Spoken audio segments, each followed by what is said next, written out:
여러분을 만나게 되고 하나님께 함께 예배하게 된 것 감사드립니다. 기도드리겠습니다. 하나님 아버지 감사합니다. 거룩한 날 저희들이 이렇게 다시 모여 주 앞에 무릎을 꿇고 부복하는 심정으로 주 앞에 경배를 드리오니 주님이 이 은혜의 자리에 동참해 주시고 영광을 홀로 받으실 뿐만 아니라 함께 참여한 모든 이들에게 은혜로 넘치도록 채워 주시옵소서. 부족한 종 십자가 뒤에 감추시고 하나님의 말씀을 증거하는 도구로만 쓰임받게 하여 주옵소서. 예수님 이름으로 기도드립니다. 아멘. 무엇이 가장 큰 계명일까요? 라고 묻는 한 율법사의 질문에 대해서 우리 예수님께서 이렇게 대답을 하십니다. 너는 마음을 다하고 몸을 다하고 힘을 다하여 주 너희 하나님을 사랑하라. 그리고 이웃을 네 몸과 같이 사랑하라. 이것이 크고 첫째 되는 계명이요 율법과 선지자라고 말씀을 하십니다. 하나님을 섬기고 이웃을 사랑하는 것이 이것이 율법과 선지자의 대강령이라고 하셨어요. 어떻게 우리가 하나님을 섬기고 이웃을 섬길 수 있을까? 하나님을 섬기는 제일 큰 방법은 뭐니 해도 예배가 되겠지요. 우리가 영어로 예배를 서비스라고도 합니다. 하나님을 섬기는 것이죠. 저는 예배를 이렇게 정의하고 싶습니다. The most momentous, 가장 중요한 것. The most urgent, 가장 긴급한 것. The most glorious, 가장 영광스러운 것. 이 세상에 중요한 것이 많이 있어요. 많은 중요한 것 중에 예배보다 중요한 게 없어요. 예배만큼 중요한 것이 없습니다. 긴급한 것 많이 있어요. 급성 맹장 수술 급합니다. 그러나 그것보다 더 긴급한 것, 그것이 예배입니다. 그리고 이 세상에 영광스러운 것 많이 있어요. 호주의 수상이, 영국의 엘리자베스 여왕이 여러분을 초청해 갔다면 아마 초대장을 받고 자랑스럽고 나는 영광스러운 사람이 되었다고 아마 크게 좋아할 거예요. 그보다 주일에 주님 앞에 나와서 예배하는 이것이 훨씬 더 영광스러운, 더 most니까 최상급 아니에요. 최고로 영광스러운 것, 그것이 예배예요. 그 예배를 통해서 하나님을 섬기는 거죠. 이웃을 어떻게 섬길까? 어떤 사람은 이웃 섬기는 방법으로 내가 좋은 선물 사가지고 갖다 주면 섬기는 것이다. 혹은 내가 어떤 도움을 주는 것이 섬기는 것이라고 그렇게 생각을 합니다. 그러나 실상 자선사업으로 섬기는 것도 섬기는 거지만 그보다 훨씬 중요한 섬김이 있어요. 어떻게 하는 것이 섬김일까? 무대에 나와서 어떤 연예인이 사랑합니다. 그러면 또 모두가 또 사랑해요. 또 그럽니다. 그게 섬기는 걸까요? 오늘 성경에서 예수님이 우리에게 섬김의 본을 보여주신 말씀을 우리가 읽었어요.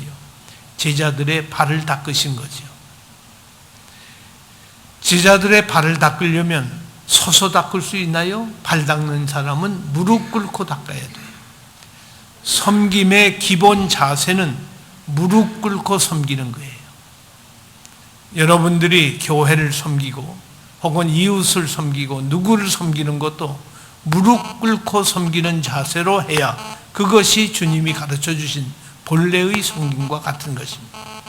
무릎 꿇고 섬긴다는 이 말은 매우 중요한 말이에요. 그래서 오늘 읽은 17절 말씀을 보면 너희가 이것을 알고 행하면 복이 있으리라. 이것을 알고 행한다는 말은 제자들의 발을 씻긴 예수님의 이 행위를 너희가 알고 이게 무슨 뜻인지 알고 그리고 이대로 행하면 너희에게 복이 있다는 거예요. 무슨 뜻일까요? 예수님이 왜 하필이면 무릎 꿇고 제자의 발을 닦으셨을까? 이것이 무슨 의미가 있을 것인가? 이 말은 첫째로 예수님이 나의 주님이심을 알고 행하면, 예수님이 나의 주가 되심을 알고 행하면, 그건 나도 아는데요. 나도 그렇게 행하는데요. 그렇습니까? 여기 주라는 말은 선생이라는 말과는 달라요. 너희가 나를 주와 선생이라고 하나 그 말은 옳다. 여기 주라는 말은 하나님이라는 말이에요. 구약 성경을 히브리어로 쓰였지요. 신약 성경은 헬라어로 쓰였어요. 그런데 그 당시에 히브리 말을 아는 사람이 별로 없어서 구약을 헬라 말로 번역한 성경이 있어요. 그걸 70인역 성경이라고 해요. 70인이 번역을 했다고 그래서 70인역 성경이라고 해요. 그 70인역 성경에 시편 23편에 여호와는 나의 목자시니, 우리말로 여호와는 나의 목자시니 했지요. 영어로 읽으시면 여러분들 아시는 대로 The Lord is my shepherd. The Lord, 주는 나의 목자시니. 그러니까 그 주가 여호와입니다. 70인역 성경에서 여호와를 주라고 번역을 했어요. 그러니까 예수님이 주님이신데 예수님이 나의 하나님이시다. 믿으시기 원합니다. 예수님이 나의 하나님이시라면 여러분이 어떤 일을 결정할 때, 어떤 일을 판단할 때, 어떤 일에 대해서 여러분들이 생각을 다듬을 때에 누구를 기준으로 일을 합니까? 내 지식과 내 경험과 혹은 내가 가진 어떤 것을 가지고서 판단하는가? 아니면 어머니나 아버지의 결정에 따라서, 애인과 아내와 남편의 결정에 따라서 자식들의 결정으로 결정하는가? 아니면 예수님의 결정에 따라서 내가 움직이는가? 호주에 이민을 오셨거나 유학을 오신 분들 혹은 어떤 일로 오신 분들이 누구의 결정으로 오셨어요? 주님과 의논하고 주님의 결정에 따라서 오셨는가? 그렇다면 그분은 예수님을 주로 모시는 분이에요. 그것을 알고 행하는 사람이 복이 있는 사람이라고 지금 주님께서 말씀하신 거예요. 여러분 잘 보세요. 코페르니쿠스의 혁명이라는 말이 있잖아요. 코페르니쿠스 이전에는 천동설을 말했어요.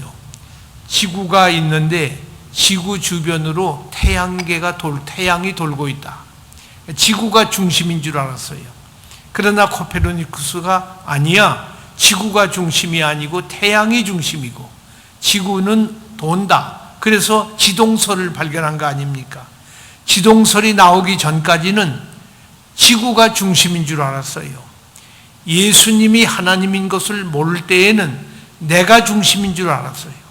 내가 이 세상의 중심이 돼서 하나님도 나를 위해서 존재하는 것이고 친구도 나를 위해서 존재하고 가족도 나를 위해서 존재하는 것이라고 자기가 중심인 줄 알았어요. 그런데 보세요. 로마서에 아주 중요한 말이 나오잖아요. 아무도 자기를 위하여 사는 자가 없고, 우리는 자기를 위해서 사는 줄 알았어요. 결혼도 나를 위해서 하는 거고 공부도 나를 위해서 하는 줄 알았어요. 여러분 어머니나 아버지한테 학생 시절에 많이 듣던 말이 있지 않습니까? 야, 공부해서 남준이 공부 좀 해라. 공부해서 너 잘 되라고 하는 거지 남준이. 그 말 틀렸어요. 공부해서 남 주기 위해서 공부하는 거예요. 남을 위해서 공부하는 거예요. 나를 위해서 공부한다면 이렇게 힘든 일 안 해도 돼요. 그러나 남을 돕기 위해서 공부하는 거 아닙니까? 돈 벌어서 남 주기 위해서 하는 거고 성공해서 남을 인도하고 지도하기 위해서 우리가 성공하는 것이 자기가 좋으라고 하는 것이 아니라 그 말이에요. 결혼도 마찬가지예요. 아무도 자기를 위하여 사는 자가 없고 살아도 주를 위하여 죽어도 주를 위하여 죽나니 사나 죽으나 주의 것이로다. 주의 것이로다. 주님을 위하여 산다 그 말이에요. 주님을 위하여 죽는 거예요. 이것이 코페르니쿠스적인 혁명이에요. 우리에게 나 중심이 아니라 이제는 하나님 중심이에요. 내가 모든 것의 핵심이 아니라 이제 하나님이 핵심이. 그런 관계로 우리들이 지금 이 말씀을 읽어야 돼요. 여기서 너희가 나를 주라고 알고 행하면, 이것이 우리에게 얼마나 중요한 일인지 몰라요. 당시에 로마 사람들 그리고 유대인들은 로마의 식민지였기 때문에 시저가 주로 알았어요. 로마의 시저가 주로 알았어요. 그리고 예수님은 그 목수의 아들이지. 그러나 예수가 나의 주님이라고 고백하는 시간에 모든 것이 달라지는 거예요. 인생관이 달라지고 세계관이 달라지고 모든 역사가 달라지는 거예요. 그래서 시저가 주가 아니고 예수님이 주다. 예수님이 나의 생명의 주가 되시고 모든 것의 주가 되시는 거예요. 여러분 보십시오. 예수님께서 이 세상에서 기적을 많이 행하셨어요. 그 기적을 크게 둘로 나눌 수 있습니다. 두 개로 나눌 수 있는데, 하나는 치유 기적, 힐링 미러클이에요. 죽은 자를 살리시고 안전뱅이를 일으키시고 꼽추를 펴게 하시고, 이 모든 것이 힐링 미러클, 치유 기적. 또 하나는 자연 기적이 있어요. 오병이어의 기적, 물 위로 걸어가신 기적, 이건 전부 자연 기적입니다. 이건 뭘 말할까요? 예수님이 불쌍히 여겨서 우리에게 병도 고쳐주시고 자연 기적도 행하셨다. 물론 그런 말씀도 있지만, 불쌍히 여기셨다면 처음부터 왜 병은 주셨어요? 그렇게 안 하실 거 아니겠어요? 그런데 이 기적을 보이신 이유가 있습니다. 이것을 신학적으로 계시를 위한 거라고 해요.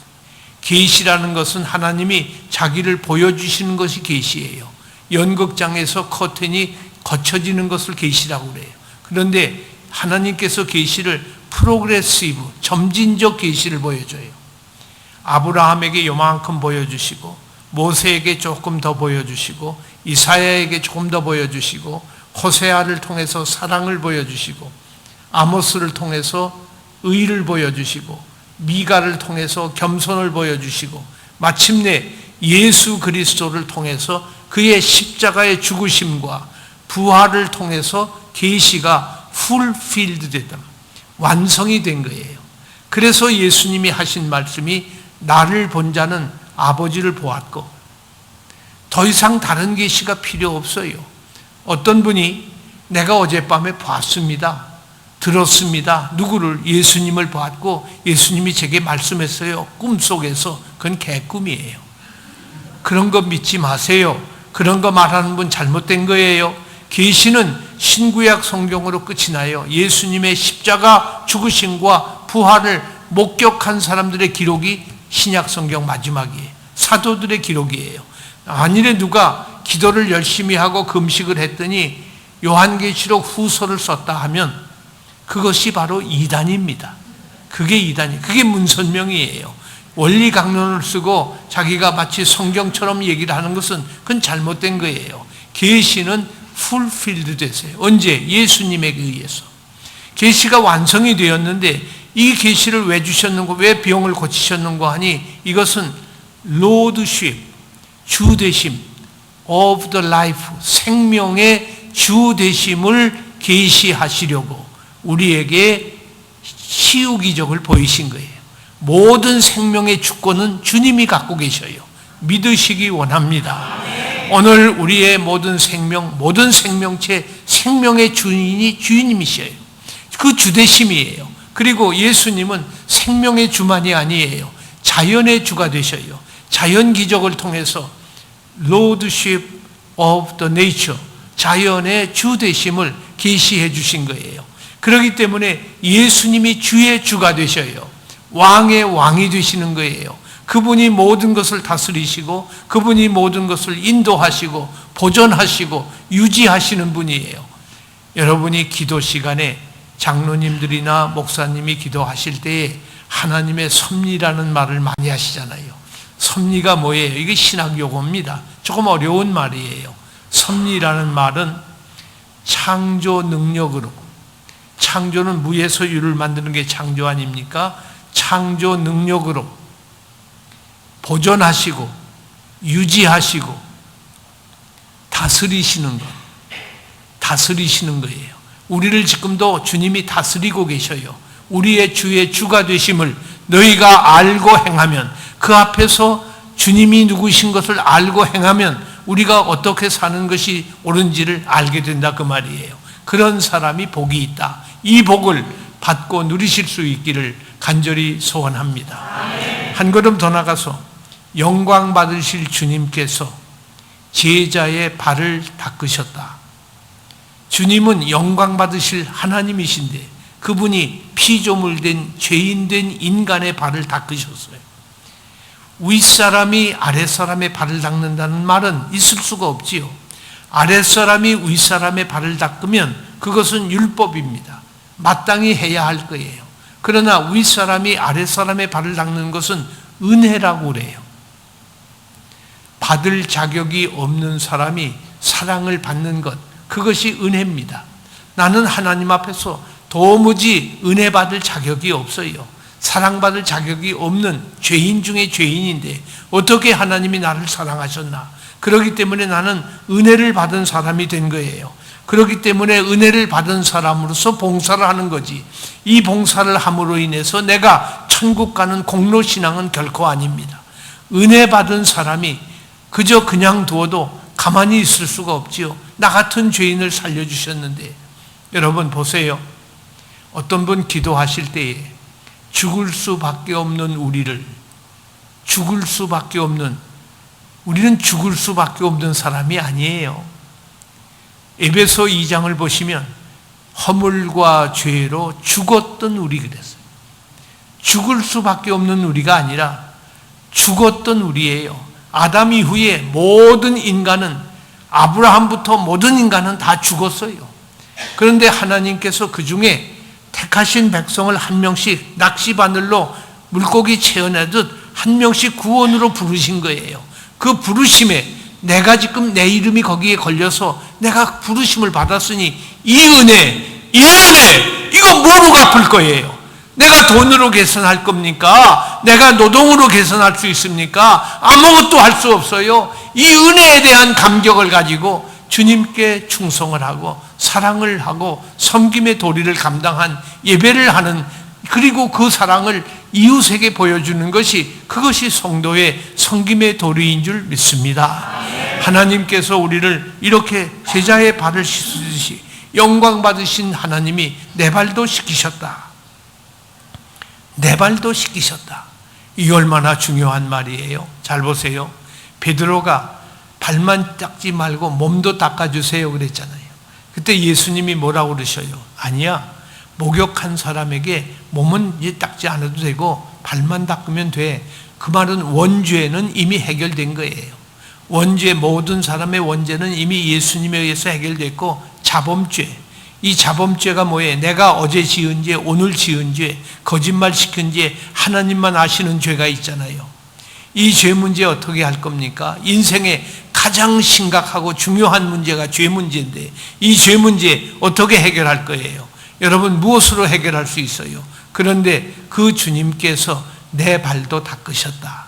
그 말은 내 죄도 씻어주셨다.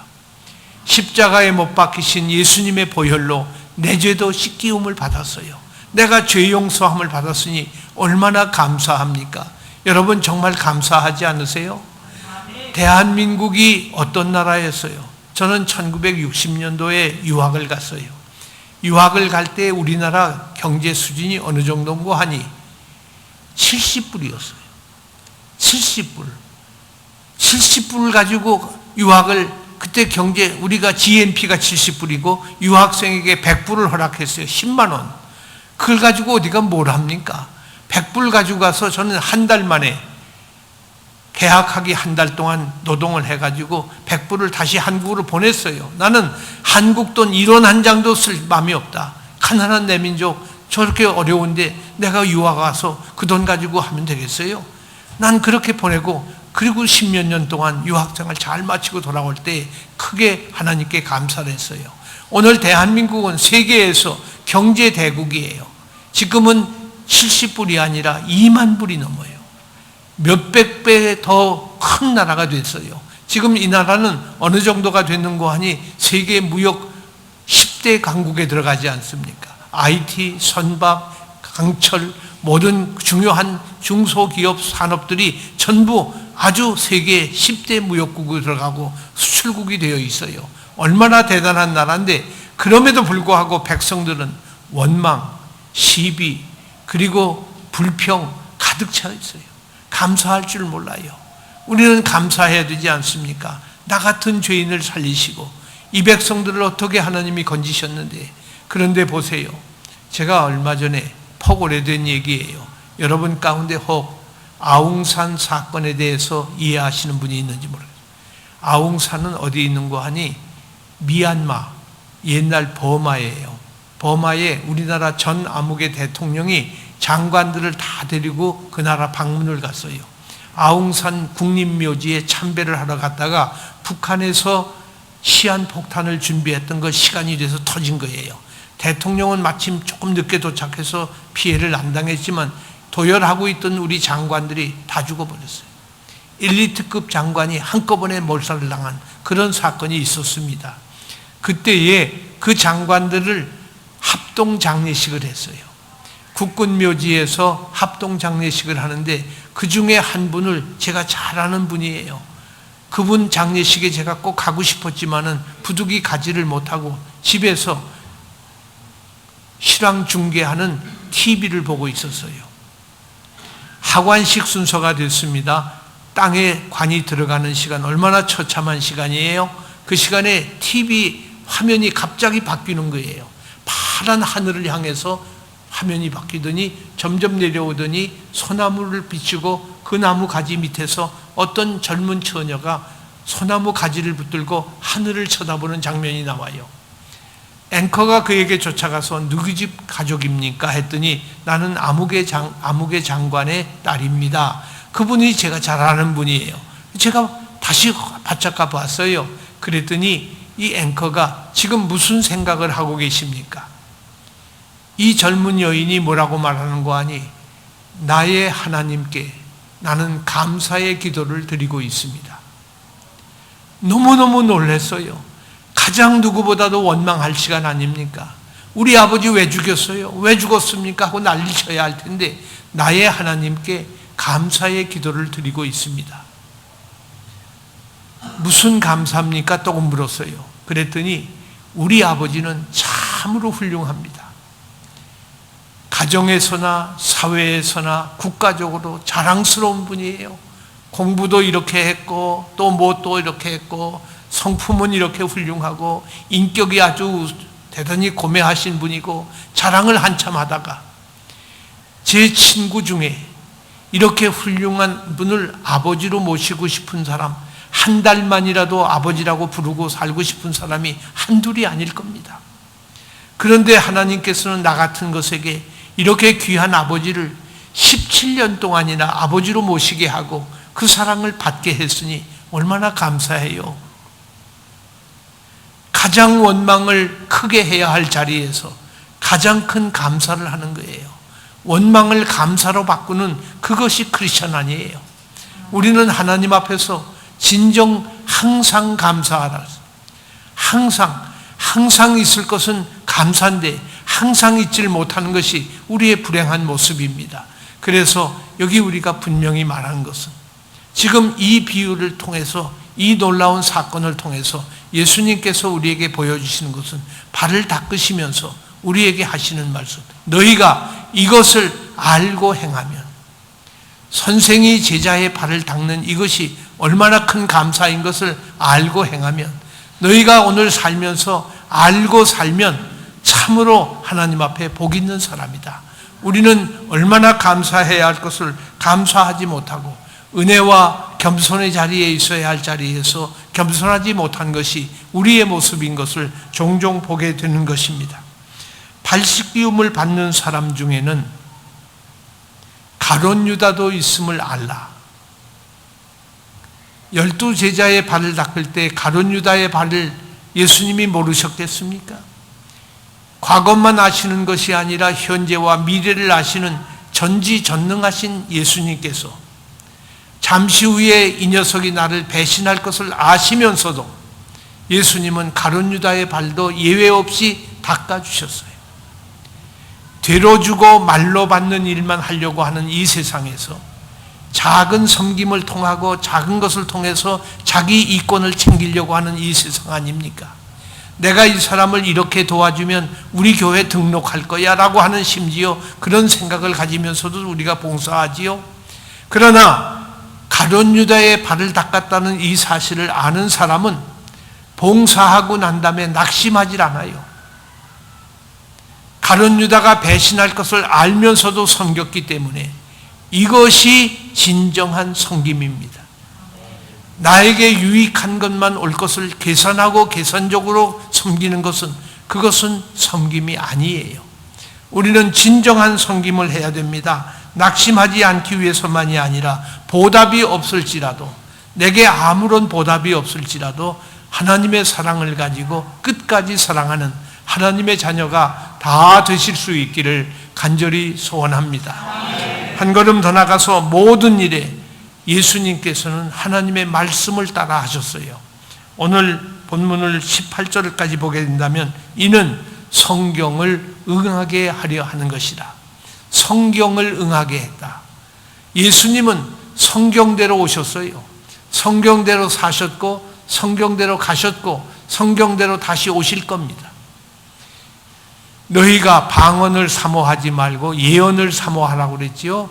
바울이 예언을 사모하라는 말이 뭐예요? 우리 딸이 몇 월 며칠 날 누구하고 결혼을 할 것이라는 예언, 그거 말고 그런 예언 사모하라는 게 아니에요. 그건 점쟁이들이 하는 거지요. 성경은 그런 예언 말하지 않아요. 여기 예언이라는 말은 예수님에 대한 모든 예언은 다 이루어졌어요. 한 가지가 아직 이루어지지 않았습니다. 뭘까요? 재림, 심판. 예수님 재림하시고 심판하실 예언은 아직 이루어지지 않았어요. 그렇기 때문에 예수님의 재림에 대한 예언을 사모하라 그 말이에요. 예수님의 심판자 앞에서 종말론적 삶을 살라는 거예요. 이것이 대단히 중요한 말입니다. 말씀대로 오신 예수님이 말씀대로 사시다가 말씀대로 가신 예수님, 말씀이 얼마나 중요한지 보십시오. 1900년도에 알프레드 노벨이라는 사람이 노벨상을 준비해서 그때부터 시작이 돼서 2000년까지 노벨상이 해마다 각 분야에서 지금 수여되고 있어요. 지금까지 23개국에서 643명이 100년 동안 받았어요. 그러니까 노벨상을 탄 나라 수가 많지 않아요. 23개국이 독점을 한 거예요. 200개가 넘는 나라 중에 노벨상 그림자도 못 간 나라 많잖아요. 643명이 받았는데 그걸 분석을 해보니까 그 중에 11%가 유대인이에요. 대단하지요. 유대인은 0.5%도 안 돼요, 인구수로는. 그런데 11%를 유대인이 차지했어요. 그보다 더 중요한 것은 로만 카톨릭이, 역시 로만 카톨릭이 22%, 그리고 나머지 64%를 기독교인이, 유대인, 가톨릭, 기독교인 셋을 합치면 97%예요. 97%는 성경을 배웠거나 아는 사람들이에요. 유대인도 성경을 읽어요. 가톨릭도 그래요. 우리 기독교인도 마찬가지예요. 성경을 배우거나 알고 믿는 사람들이 97%가 지금까지 받은, 이 100년 동안에 받은 노벨상 수상자라. 그러니까 모든 것이 성경에서부터 오는 거예요. 지혜의 근본은 하나님을 경외하는 것이라고 하는 것이 어디에 써 있어요? 성경에 써 있어요. 그렇기 때문에 성경이 아주 중요한 겁니다. 성경이 얼마나 중요한가 보세요. 여러분들이 이 세상에서 제일 훌륭한 대학, 요즘 대학 평가가 나오잖아요. 제일 훌륭한 대학 어느 대학이라고 보십니까? 시드니 대학이에요. 뭐 그 대학도 뭐 랭킹 얼마에 들어가겠지요. 그러나 전통적으로 보나 모든 점으로 봐서 아직도 가장 우수한 대학은 평가야 어떻든 간에 옥스퍼드일 거예요. 케임브리지, 옥스브리지일 거예요. 그런데 옥스퍼드 대학의 설립 모토가 뭐예요? 창학 이념이 뭐예요? 교훈이 뭡니까? 이건 놀라운 말씀이에요. 옥스퍼드 대학이 시편 27편 1절, 여호와는 나의 빛입니다. 여호와는 나의 빛입니다. 제가 책을 폈습니다. 책을 펴고 공부를 하려고 하는데, 지식을 얻으려고 하는데 빛이 없으면, 햇볕이 없거나 전기불이 없으면 이건 읽을 수가 없어요. 내 것이 될 수가 없어요. 지식의 근본이 하나님에게 있다 그 말이에요. 여호와는 나의 빛입니다. 그게 옥스퍼드 대학의 설립 이념이에요. 하버드 대학은 설립 이념이 베리타스, 진리입니다. 진리는 누구예요? 예수님이에요. 예수님이 요한복음 15장에서 뭐라고 그러셨어요? 내가 없이 하나도 된 것이 없고 하나도 열매를 맺을 수가 없다고 그랬어요. 예일대학은 룩스 et veritas, 빛과 진리예요. 빛도 예수님 아니에요. 진리도 예수님이고 예수님 없이는 아무것도 안 돼요. 프린스턴 대학교, 프린스턴 신학교 말고 프린스턴 대학교의 설립 이념은 아주 노골적이에요. 신구약 성경이에요. 그게 교훈이에요. 그게 그 학교의 설립 모토예요. 아주 중요한 말입니다. 그러니까 모든 세계의 유수한 대학들은 전부가 다 성경의 근거를 가지고 성경을 발판으로 하고 대학이 세워진 거예요. 얼마나 놀라운 일인데 우리는 성경을 무시하고 성경을 손에 쥐고 있으면서 읽지도 않고 있잖아요. 어떤 때는 성경 말씀을 무시하는 그런 불행한 자리에까지 떨어집니다. 이것은 대단히 중요한 말이에요. 진리 앞에 겸손해야 돼요. 성경이 말을 하고 명령하면 겸손히 순종해야 돼요. 사실 앞에 진실해야 돼요. 사실 앞에 솔직해야 돼요. 무슨 말인고 하니 내가 성경대로 살다가는 오히려 망한다. 이것대로 하면 난 실패한다. 가령 주일을 거룩하게 지키라 했는데 주일날 내가 장사 안 하고 내가 어디 학교에 안 가고 그러면 난 낙제하고 나는 폐업해야 되는데 그래도 해야 됩니까? 아닙니다. 아니에요. 그게 사실이라면 그 앞에 정직하게 그 일을 따르라 그 말이에요. 우리 한번 겸손히 따라해 보시겠습니다. 진리 앞에 겸손하고 사실 앞에 솔직하라. 우리가 하나님의 말씀을 읽을 때 솔직해야 돼요. 그것이 내게 손해가 오고 핍박이 오고 환난을 가져온다 할지라도 그 앞에서 우리가 솔직하게 그것을 그대로 액면 그대로 받아들이는 것, 그것이 진리를 따르는 사람의 걸음입니다. 그러면 어떻게 하나님을 섬기고 이웃을 섬길 수 있을까? 이 어떻게라는 말은 대단히 어려워요. what은 많이들 말하지만 how는 잘 몰라요. 어떻게 해야 됩니까? 하는 것에 가서는 모두가 다 주춤합니다. 첫째로 섬기는 사람은 섬겨야 할 대상의 말에 귀를 기울여라. 남의 말에 귀를 기울이란 말이에요. 요즘 세상은 자기 말을 너무 많이 하는 세상이에요. 말이 너무 헛어요. 어느 정도 말을 많이 하는 거 하니 자동차 운전하면서 한 손으로는 전화기 들고 전화로 말을 해요. 계속 뭔가 누구한테 말을 하고 있어요. 그거 참 위험한 일이죠. 너무 말을 많이 하는 세상인데, 그러나 말 많이 하는 것이 나쁜 것이라기보다 그건 조심해야 돼요. 왜냐하면 남의 말을 듣는 것이 더 섬기는 방법이라. 말을 많이 하는 것보다 남의 말을 들어주는 것이 그 사람을 섬기는 거예요. 중요한 말입니다. 여러분 이론적으로만 받지 마세요. 여러분 삶에 중요한 거예요. 본헤퍼라고 하는 독일의 순교자가 있어요. 그 신학자가 이런 말을 했습니다. 다른 이의 말에 귀를 기울이는 것이 그리스도인의 섬기는 자세의 첫 번째 부분이다. 남의 말을 듣기 위해서 귀를 기울이는 것이 섬김의 자세의 첫 번째 부분이에요. 왜냐하면 형제의 말에 귀를 기울이지 아니하는 사람은 하나님의 말씀에도 귀를 기울이지 않기 때문이다. 하나님의 말씀도 귀를 안 기울여요. 하나님이 무슨 말씀을 하든지 상관하지 않아요. 내 상식이 더 중요하고 내 의견이 더 중요하지 하나님 말씀에 귀를 안 기울여요. 하나님 말씀에 귀를 기울이는 사람은 남의 말에도 귀를 기울여요. 잘 보세요. 구하라 주실 것이요 그랬어요. 믿으시기 바랍니다. 우리는 이 말을 모를 사람이 없어요. 구하면 주신다고 그랬어요. 그런데 안 구하잖아요. 안 구하고 있잖아요. 찾으라 얻을 것이요 두드리라 열릴 것이요. 하나님의 말씀을 분명히 하셨는데 그 말씀대로 살지를 못해요. 저는 이것을 신행일치라고 해요. 믿을 신자 행동할 행자, 신행일치. 언행일치는 도적놈들도 하는 거고 신행일치를 해야 돼요. 믿은 대로 행하는 거예요. 하나님의 말씀이 명령한 것 그대로 순종하는 거예요. 그것이 중요한 겁니다. 겸손하라 하면 겸손하게 사는 것이, 그것이 신행일치예요. 정직하라 하면 정직하게 사는 것이, 내가 손해를 나고 내가 죽는 한이 있어도 그렇게 사는 것이, 그것이 신앙의 도리입니다. 우리가 하나님 앞에서 남의 말을 들어가지고 어떻게 할 거냐. 야고보서 5장 16절에 너는 죄를 서로 고백하라 그랬어요. 죄를 서로 고백하라 했더니 로마 가톨릭 교회에서 이것을 신부 앞에 성도들이 와서 고해 성사를 하게 하는 그 방법의 성경적 근거를 삼은 것이 야고보서예요.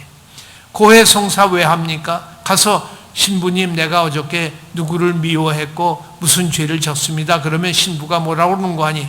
한 달 동안 금식하시오. 벌을 줍니다. 아니면 일주일 동안 너는 어디 가서 노동을 해라. 헌금을 얼마를 바쳐라. 이런 말을 해요. 그러니까 이게 많은 어려움과 피해를 가져온 거예요. 교회 안에 이게 신부가 마음대로 하니까 이게 무슨 기준도 없이 막 벌을 주는 거예요. 그래서 종교개혁자들이 이 고해성사 제도를 없애버린 거예요. 그러나 성경은 여전히 살아있습니다. 너희는 죄를 서로 고백하라. 서로 죄를 고백하라는 말이 뭐예요? 남의 말 듣고서 그냥 갖다가 막 침소봉대 해가지고 곡해하라는 그런 말입니까? 그런 말 아니잖아요.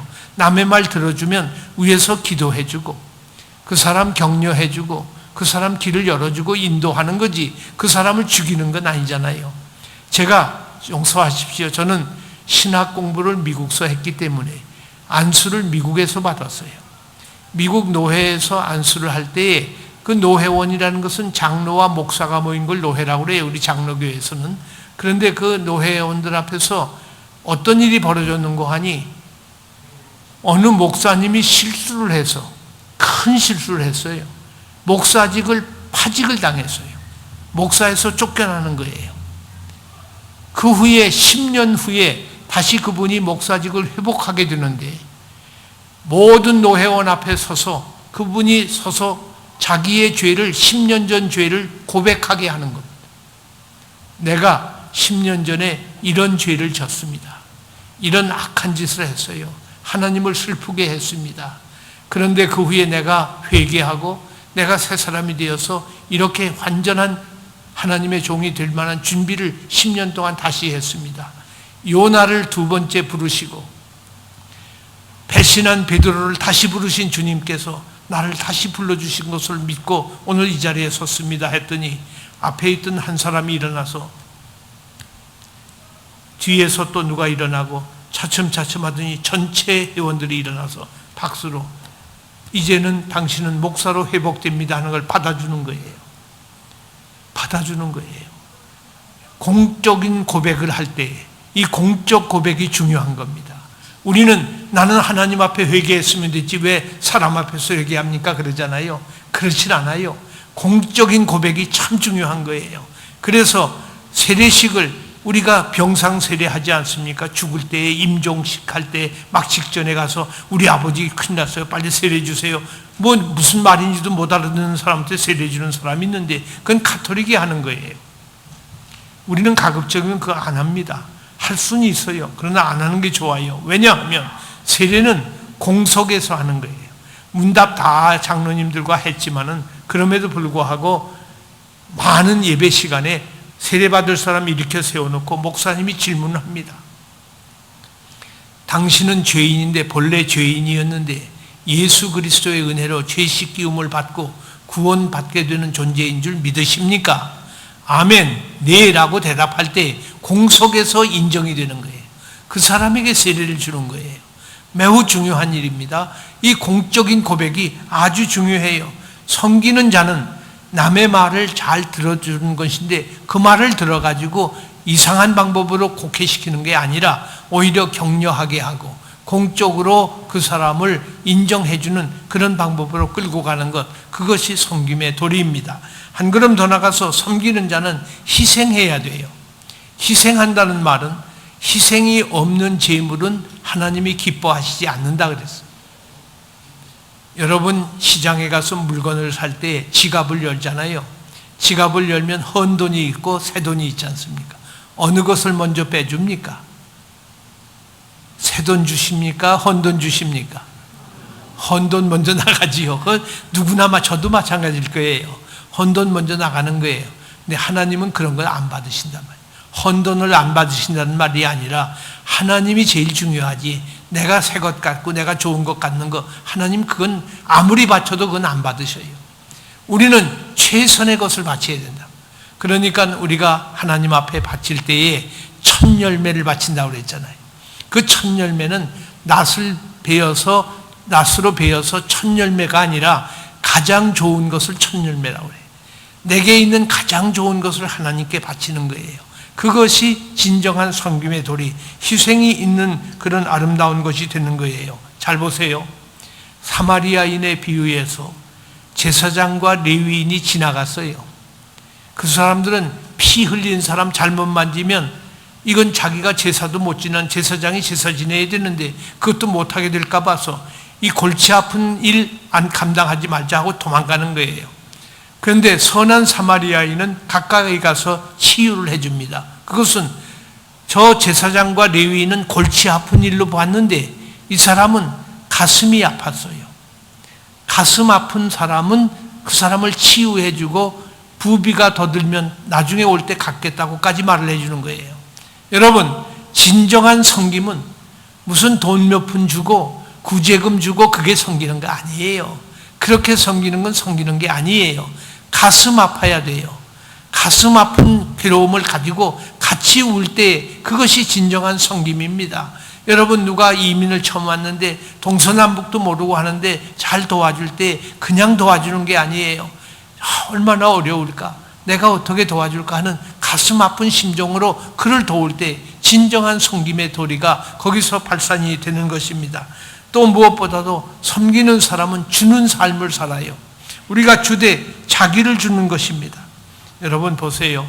여러분이 갖고 계신 모든 것이 누구 걸까요? 소유권.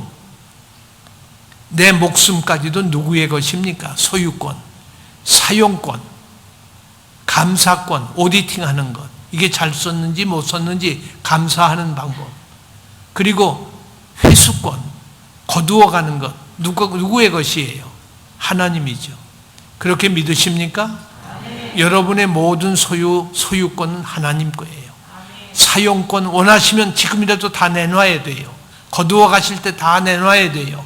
감사 제대로 하나님 뜻대로 사용했는지 하나님이 보고 계셔요. 우리는 이것을 바르게 지키는 사람을 청직이라고 해요. 그것이 바른 청직이에요. 아직도 내 것이다. 내가 땀 흘려 번 돈인데 내가 이 교회를 어떻게 세웠는데 그런 마음 만분의 1이라도 있다면 그건 청지기가 아니에요. 바른 청지기가 될 수가 없는 것입니다. 우리는 예루살렘 교회가 제 것을 제 것이라고 하지 않았다고 그랬잖아요.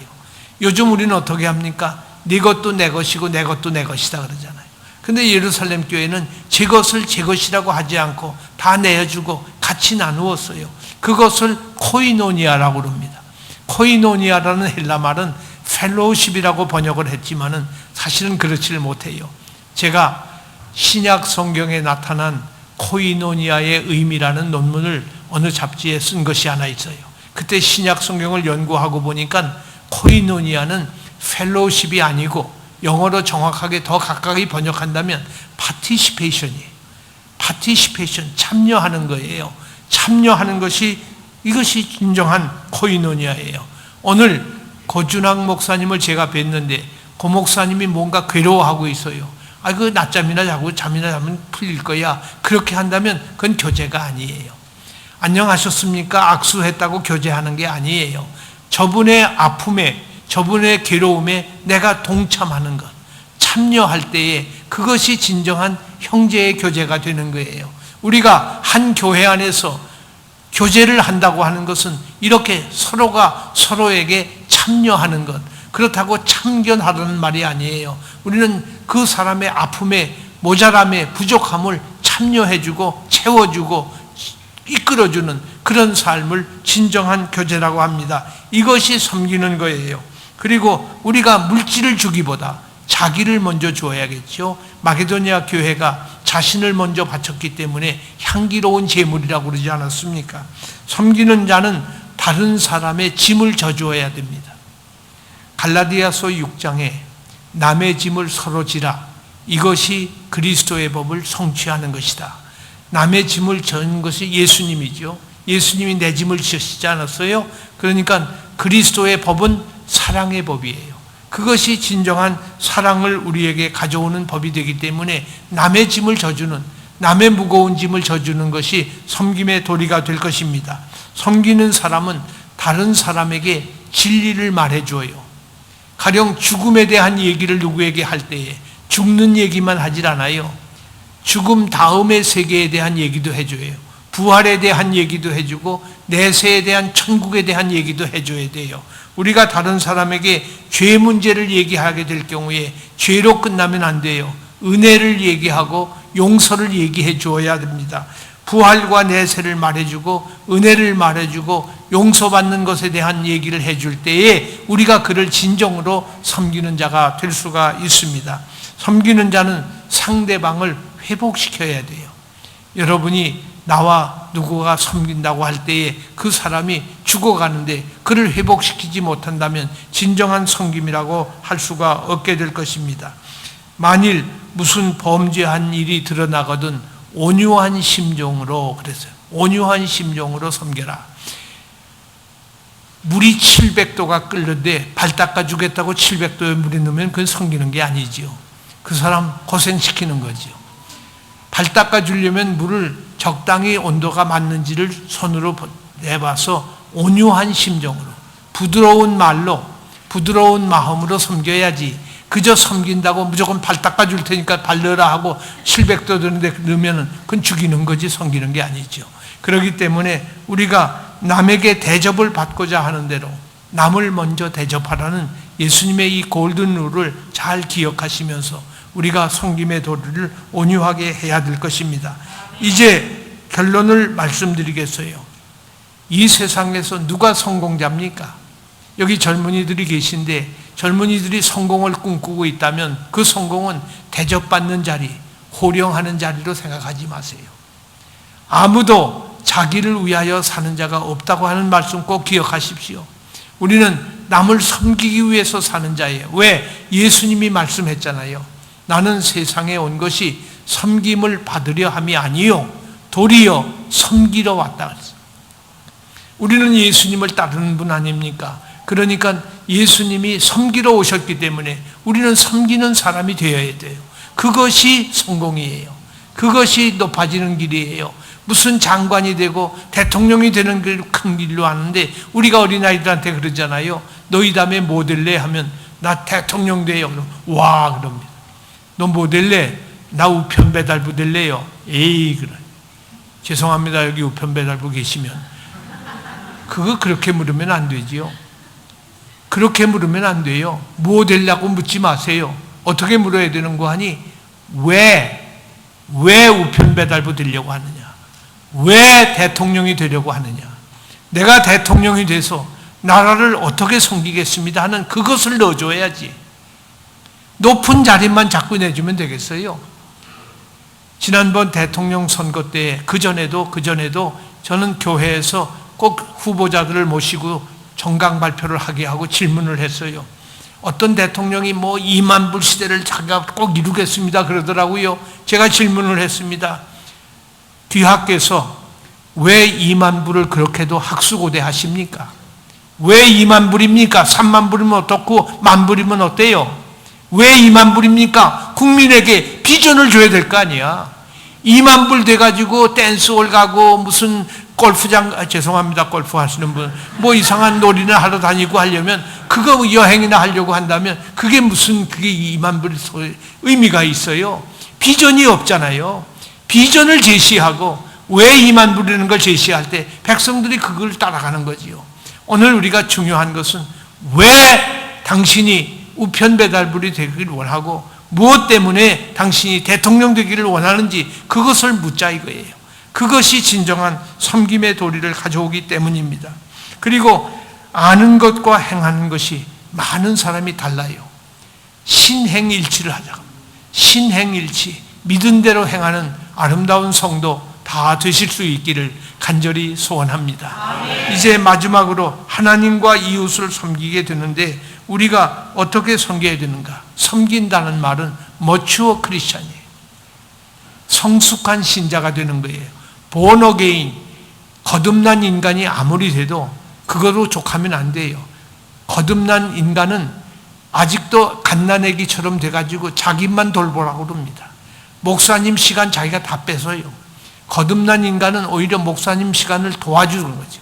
오히려 목회를 도와줘야 되는 게 거듭난 인간인데 그렇지 못하고 갓난아기로 놀아요. 성숙한 신자가 되어야 됩니다. 성숙한 신자가 돼서 다른 분을 오히려 도와주는 사람이 돼야지 나만 사랑받으려고 하는 이것은 지극히 잘못된 생각입니다. 오늘 섬김의 도리를 감당하는 하나님의 종들, 자녀들 되실 수 있기를 주님의 이름으로 간절히 소원합니다. 기도하겠습니다. 하나님 아버지 감사드립니다.